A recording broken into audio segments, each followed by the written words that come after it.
Welcome to the latest episode of Gryphon Manor. Now, in the last episode, I had planned to spend some time talking about setting up manual workstations in the workshop, and instead, I spent a lot of time looking over the map of the known world and making plans for the future. At the end of that episode, I also said that I would use this episode to set up manual and automated smelting, but like a fussy toddler, I changed my mind. So, in this episode, it's all about iron. Oh, well, it's mostly about iron. You see, before I open up a major smelting operation, it would make some sense to have a major stockpile of stuff to smelt. And this is especially true of iron, as the smelting would kick off my entry to Immersive Engineering, and that is pretty iron intensive. And while I'm at it, I guess the create mod as well. But if I'm going to be using both of them, I will need a ridiculous amount of iron, and if I ever decide to give the green light to the wannabe Eiffel Tower project I mentioned last time, that will require a ridiculous amount of iron in addition to the ridiculous amount of iron I already need.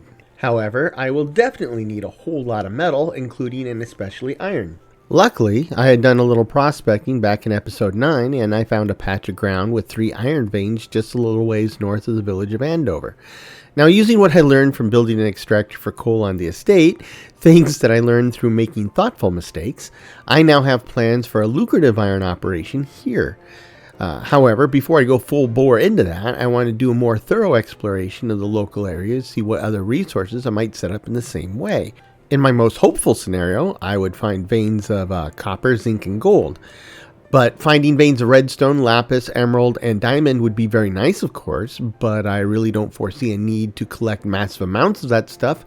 If I ever had my heart set on a diamond castle, I would play in creative mode.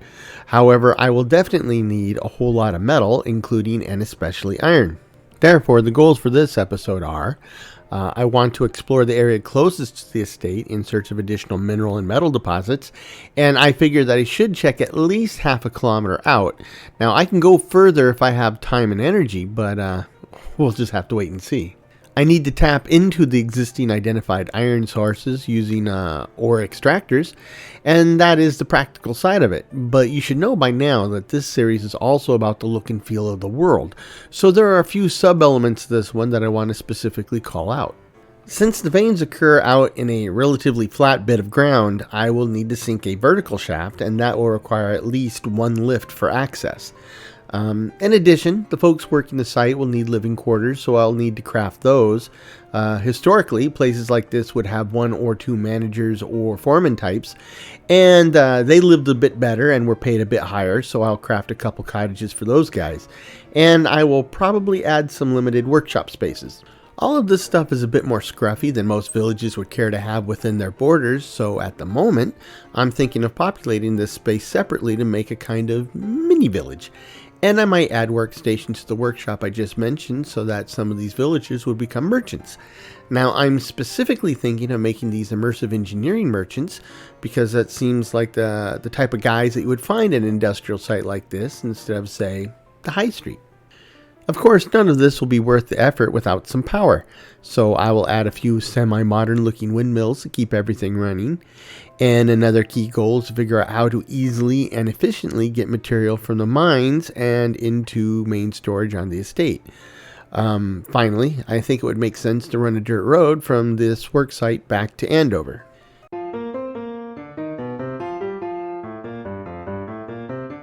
In looking at the area where I plan to put all of this, you can see that the 3 veins are spread out in a triangular arrangement and are somewhat roughly spread out equally apart. Now, as I mentioned before, the land here is pretty flat, so I will sink a short vertical shaft to a gallery and then dig tunnels to each of the 3 veins where I will install an extractor in each. Now, it seems that the broken nether portal is precisely where I would want to put the vertical shaft, and that's perfectly okay with me as I don't like those things anyway. Generally, I want to keep nether stuff in the nether. The tunnels of the mine will be rough and broken. If there's too much regular stone, I may have to dig some out and replace it with some diorite and granite, just to roughen up the appearance a bit. That's because this is not a dwarven passage. It's a hole in the ground that non-dwarves dug for the express purpose of bringing out iron ore, so it's not supposed to look pretty or even orderly. For a mine of this type, there will definitely be a need for some shoring and, of course, lighting. I will need to run rotational power through the tunnels to reach each extractor, and for once, there's no need to conceal that. In fact, it will help add to the industrial look and feel. In many mines, there's often a need to have water pumping equipment handy in case of flooding. Now, I may run some pipes through the mine to simulate this. I might even go so far as to use some of that rotation power to drive some pumps and actually pump some water out of the mine just for added effect. On the surface, I'll set up a lift at the top of the vertical shaft, and since the land is more open to the east, I plan to set up the windmills there. Now, I will use one windmill for each extractor and a fourth for the lift and any additional power needs I may encounter. Now, these will be vertical access wind turbines, which in my eyes seem more modern, or at least they seem far less traditional, which might actually help make it seem a bit more modern. The irony here is that such windmills actually predate what we normally think of as traditional windmills, and by a few centuries. So I'll keep them on the surface, and I'll keep all the gearing and shafts out in the open instead of trying to conceal them. This is a working installation, so there would not normally be much time or effort put into trying to keep everything looking pretty. And of course, with all the bits exposed, it's far easier to repair or replace bits as necessary. Though in game terms, that will only be necessary if a creeper explodes or I do something incredibly stupid. And so the chance of that is definitely not zero. To the north will be a cottage or two for the foreman and maybe other managers. And to the west, I will build a larger building that will serve as a workshop, kitchen, dining hall, and dormitory for the workers. As these are generally working industrial buildings, decoration and aesthetics will be minimal.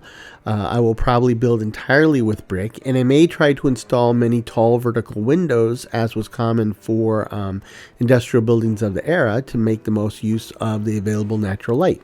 In the future, the west and north edges of the property will border an oak and dark oak forest. It's the same one that I plan to use to surround the estate. Now, to the east and southeast will be fields and pastures, and the road to Andover run almost directly due south. And at the moment, I can't think of anything interesting to add to the road, at least not yet.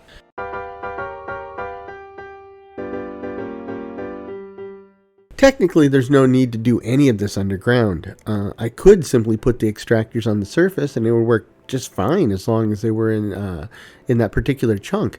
Likewise, I could put all three extractors in the same chunk and that would work just fine. But this series is not about just getting things done, but rather getting things done while building a world that is functional and believable, though the theme is definitely steampunkish, so there's definitely plenty of room for artistic license here as well.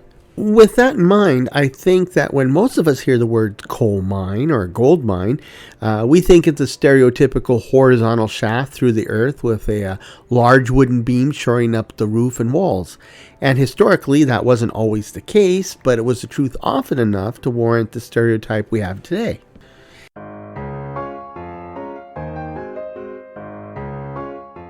If I set up the windmills first, I can start generating iron even before I finish the rest, and that is certainly practical in terms of generating resources, but it will also be useful to get a feel of how productive the mine is over time, and therefore the first thing I'll do is set up the windmills. A single ore extractor running at a full 256 RPM will suck up over 65,000 stress units, and a single windmill will produce a maximum of 8,192 stress units. Now, if I slow down the RPMs to 32, each extractor will only require 8,192. And if I lower my speed any further than that, the extractor won't work at all. So it seems that 8,192 is my sweet spot, and it means that I'll need a windmill for each extractor. However, I also have the lift, and that will require some power as well. So I will add a fourth windmill and I'll keep them all the same size for consistency. But that should give me plenty of excess power in case I have a hankering to do anything unusual or extra here.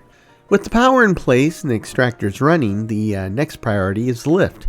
Since this is a vertical mine shaft, the lift should hang down from some kind of support structure over the mouth of the entrance. An obvious choice here is to use some kind of steel girders or similar support structure, and if I'm going to use steel, I will need to make some, and that will require that I set up at least some of the smelting tools from Immersive Engineering, though the placement will be temporary because I will need to move them to their proper location when I actually get to the smelting episode. Immersive engineering requires two furnaces to make steel. The first is a coke oven, and that will transform regular coal into coke.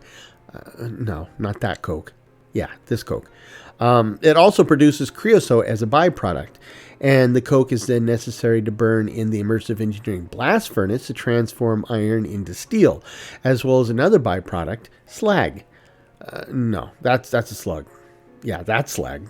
With my newly refined steel in hand, I can now build the support structure for my elevator or lift, as well as the lift car itself. I set up steel scaffolding in a box-like structure and set the elevator pulley out over the middle of the shaft, and then I built the car from steel and cast iron bits. Overall, I'm pretty satisfied with the design, though the idiosyncrasies of working with superglue are a bit maddening. It's not as frustrating as dealing with Minecraft villagers, but it's no picnic either. While I was working on the mine and the lift, I had some time to think about the buildings, and I think I will ditch the idea of the individual cottages and stick to a single and relatively large building in which to put the workshops, all the housing, and the dining facilities. Now, I'm using worn bricks, which come from the Create Deco mod, and they're the same ones that I use for the Rose and Crown in Andover. They will probably be used on most of the buildings in and around Andover because I like the look of them, and all that's required is the second round of smelting after clay balls are smelted into vanilla bricks. And I think they look a bit more realistic and more steampunkish than vanilla bricks. Generally, I can't stand large surfaces, say 9 blocks or more, that are all perfectly flat and showing the same texture. I think it looks boring and maybe a little unsophisticated. I try to break up such surfaces with different materials, styles, and textures, as I'm doing with the ceiling here. I think the end result is both more interesting to look at and a bit more realistic. On the other hand, there's not much point in getting too carried away with style and aesthetics here, as this is a recreation of a typical 19th century industrial building, and during the Industrial Revolution, there wasn't much point in spending money or effort to make it all look good. It just had to be functional. After all, it was the era of 16-hour work days and 6-day work weeks, and don't forget the complete lack of child labor laws. Still, I do like things to look a bit better than they absolutely need to be, and like I said last time, accentuate the positive and downplay or ignore the negative. And voila! Version 1.0 of the Whatsaurus mine is complete. From what you see here, it definitely has an industrial look and feel, and it definitely has a Victorian era or steampunkish vibe to it.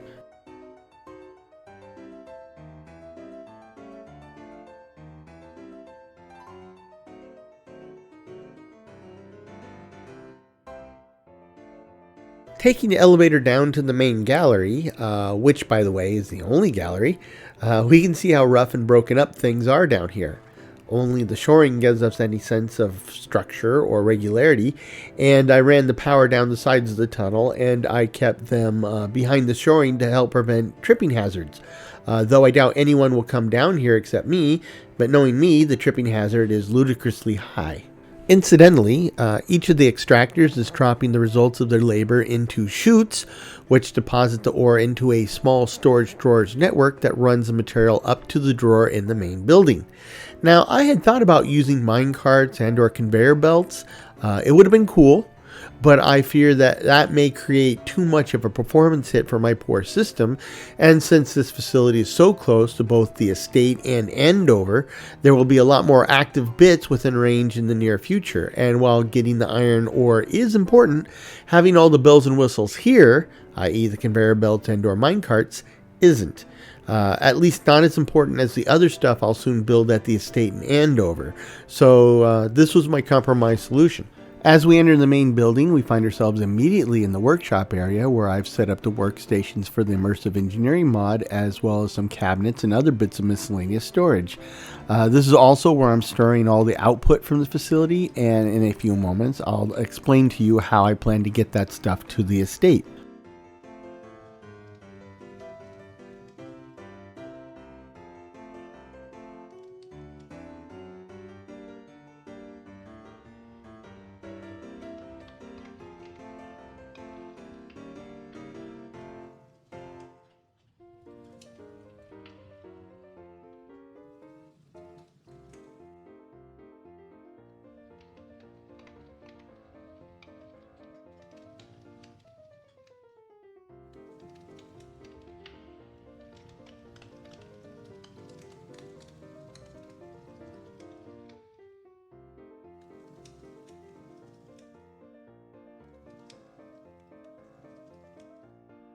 Moving southward, we enter the common living space of the facility with a working kitchen to the right, and the rest of the room is either carpeted open space or filled with small tables and chairs for folks to grab a quick meal before heading back to the mines. Literally.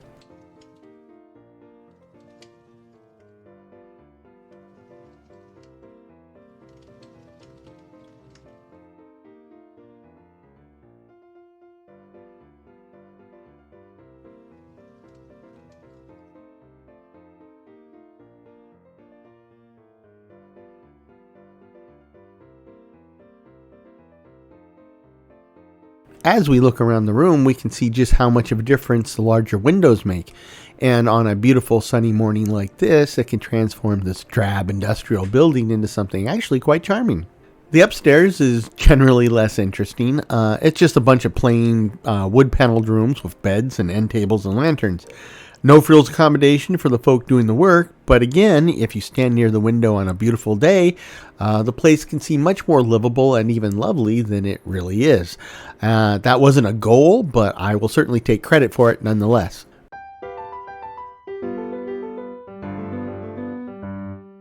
The final bit of business is to figure out how to get the goodies home. Now, over the course of building up this site, I harvested the iron out of the storage drawer 3 times. 2 of those were with loads of over 400 ore each, and 1 was with a load of over 800 ore. Those numbers are carryable, especially since I'm using the sophisticated backpacks mod, and I have several storage updates installed, so each inventory slot in my backpack will hold up to 8 full stacks of whatever. And in the case of iron ore, that's 512 ore per inventory slot. So easy peasy.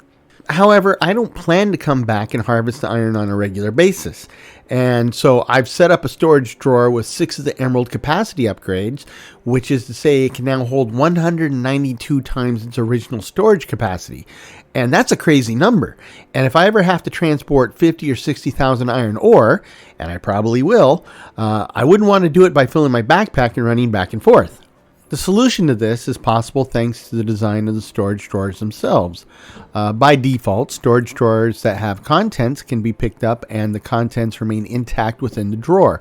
So you can then plop down the drawer someplace else and have access to all the goodies contained therein.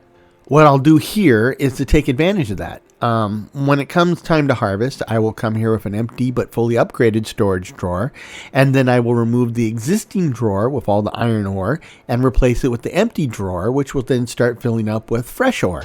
I don't exactly know how fresh ore is different from stale ore, but you get the idea I'm trying to illustrate here. Then I will carry back the older drawer and drop it into this space I've set up in the workshop. The filled drawer is now sitting directly on a chute, which is emptying the drawer by 16 items at a time. And the chute is inserting those items directly into the main storage network. Now, for large amounts of goods, this will take a bit of time, even if it is working with 16 items at a time. However, that's fine. I can let it run and come back later. Eventually, the drawer will be empty, and I can use it to repeat the process or to grab resources from another facility. As this iron mine is but the first of what I expect to be several remote resource production sites. And that pretty much wraps up all the goals I had for this episode. I said that I would do some further prospecting, and I actually did. However, I did not have the patience or endurance to go all the way out to 512 blocks from the center of the estate. However, I did go out far enough that I found a bunch of coal, a fair bit of copper, and even a little zinc and redstone. The big surprise was finding diamonds, though I'm not sure I need to or want to go after that one. Though finding it was a bit of work, and now that I know where it is, at least I have the option. In fact, the effort produced some interesting data. When I first went out prospecting, I was looking for both oil from the Create Diesel Generators mod and ore from the Create Ore Extraction mod.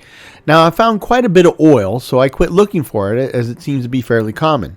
The ores were a slightly different story. I did find plenty of ore, and as you would expect, the stuff that's normally easy to find was also easy to find through prospecting, and the stuff that's normally hard to find is likewise rare to find through prospecting. However, I also noticed that the existence of ore of any kind tends to be clumped. In other words, I found that the center of the estate and out about 9 chunks in all directions was fairly rich in ore veins, and after that there was very little ore of any kind to be had. Of course, that's still a very limited sampling, but I suspect that there's probably quite a bit of variation in the availability of ores, and I wonder if certain biomes are more likely to produce any given type of ore, or even just more ores overall. It will be an interesting thing to look out for as I continue working in this world. I also wonder whether the rarest ores are reserved for those big empty spaces where they're less likely to be found by prospectors that easily get discouraged after so many negative results. But I guess we'll just have to wait and see how it turns out. So that is now everything I plan to do in this episode. I will get back to the episode where I will set up my smelting, but that will need to wait a bit longer still, as the next episode in the rotation is for Andover again. And this time around, I will build the village hall next to the inn, and probably a small village square as well. That will set the foundation from which to build out the rest of the village. And I'm looking forward to the village looking like an actual village. It took me a long time to get to this point, but now I'm seeing progress, and it makes me pretty happy. Speaking of happy, I hope this finds you and yours in good health, good spirits, and a touch of good fortune. Take care of yourselves out there. Cheers.